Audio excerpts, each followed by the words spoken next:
Hi everybody, I'm back. Okay, we're starting circles. So let's take a look at all the different formulas that we're going to need regarding circles. And there's quite a few. Some of them you know very well. For example, let's do area first. The area of a circle is pi times whatever the radius is, and the radius must be squared first. And so why don't we write it like this? Area equals a radius squared times the pi symbol. And that's the key of pi on your calculator. I'm not using 3.14 because it's inaccurate. If you press the key down on your calculator, you'll see that pi is really an irrational number that goes on and on off your keyboard. So when you hit pi, it looks like this: 3.1415926654. And then it stops, but it really keeps going on and on and on without a pattern. So it's an irrational number. The EOC and some other textbooks just simplify it to 3.14 so everybody has the same sort of answer here. Some other textbooks use 22/7. But again, if you do 22 divided by 7 on your calculator, you'll see that that doesn't even represent an adequate value for pi. It comes up as 3.142857143 ...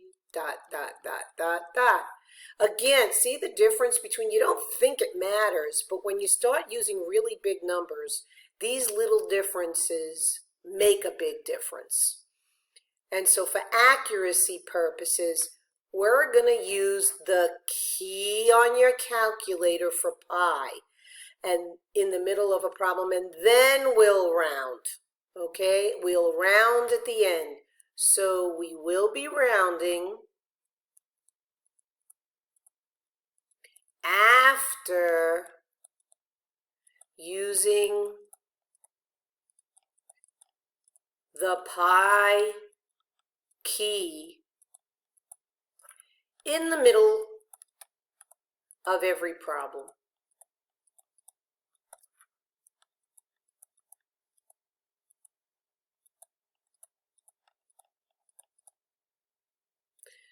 Which, of course, if it's rounded, means this answer is inaccurate. Hope I'm spelling this one right. Inaccurate. Not exact.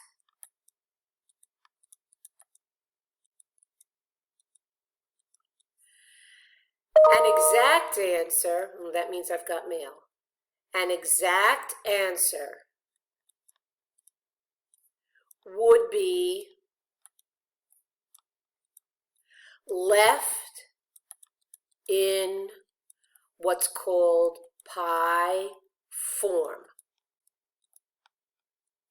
Example. All right, we're going to find the area of a circle. I'm going to tell you that radius equals 4 inches. Find area. Well, the formula is you take the radius, you square it, and then you multiply it by the pi key. But for our purposes, we're going to treat this symbol like it's a radical. We don't actually multiply it out, we leave it. So 4 squared is 16 times pi, just put a pi right next to it. And so the area is 16 pi inches squared. And this is the exact answer. The rounded answer would be you taking your calculator and doing 16 times pi key equals. And you get the rounded answer of 50.3 inches squared. Both answers are necessary, but this is the rounded one.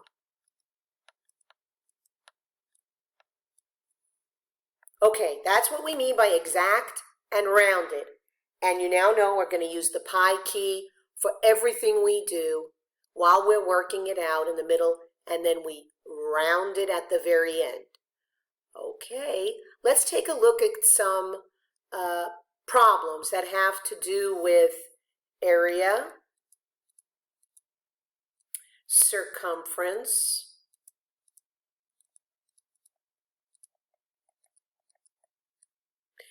we're also going to look at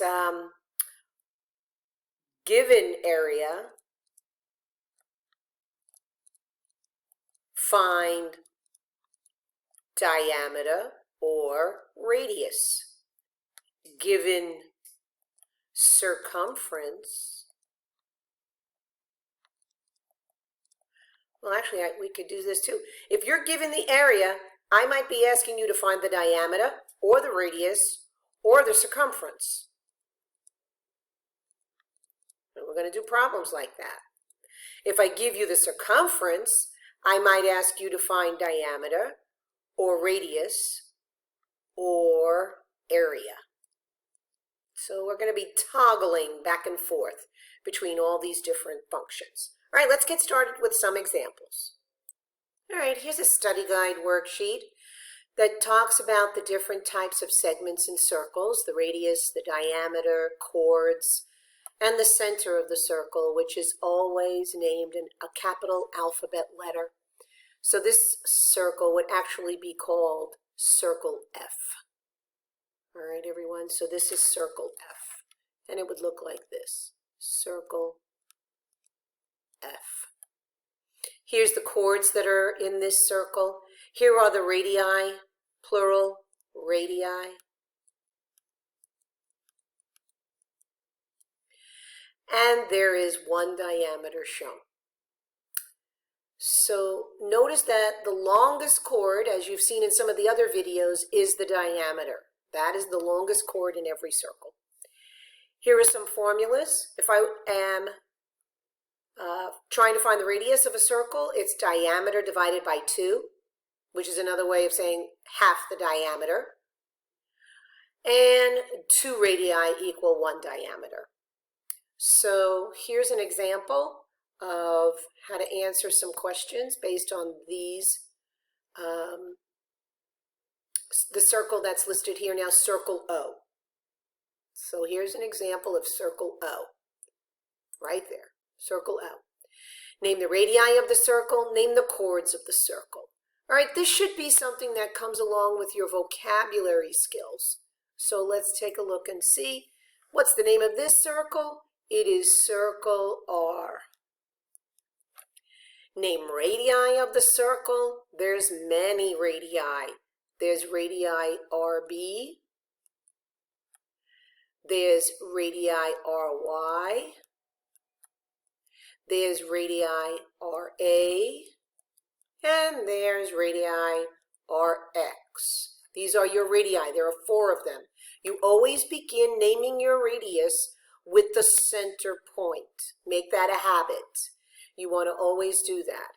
Name chords of the circle. That would be chord AX, which is a simple chord touching A and touching X on the circumference of the circle. Then we have chord YB. And we have 2 diameters. Check that out. We have diameter AB. Remember, a diameter is a chord. A to B, and we have diameter X to Y. Okay. Name diameters of the circle. Well, that's the last 2 chords we mentioned, AB and XY. So there's special kinds of chords. All right, now we're going to solve. If A to B, that's a diameter. So diameter equals 18. Find A to R. Well, that's a radius. So half of 18 is going to equal 9. The radius is 9. Number 6. If RY, which is a radius, equals 10, find AR. AR is also a radius, so that's going to be worth 10. And AB is a diameter. That's going to be 2 times 10, which is 20. Okay. Simple, I think. Let's go to the next page, where we see circumference and area formulas. All right. So there's the circumference formula, which is also known as d pi. d pi, d pi. Well, if radius is 13, if I were to draw another radius, that would be another 13, and these are opposite radii, and opposite radii make a diameter. Opposite radii equal a diameter. And now I know if a radius is 13, every radius is 13. Therefore, you add these two together and you get 26 pi. And that's your exact answer. Exact. So if they ask you for an exact answer, you would leave it. Stop. But they didn't. They said round to the nearest hundredth. Therefore, this is the correct answer. All right, everybody, knowing what you know about radius, diameter, and circumference formula, would you please solve for problems 1 through 10? And I'll come back on the next video and show you the solutions. All right, everybody, good luck. This is good practice.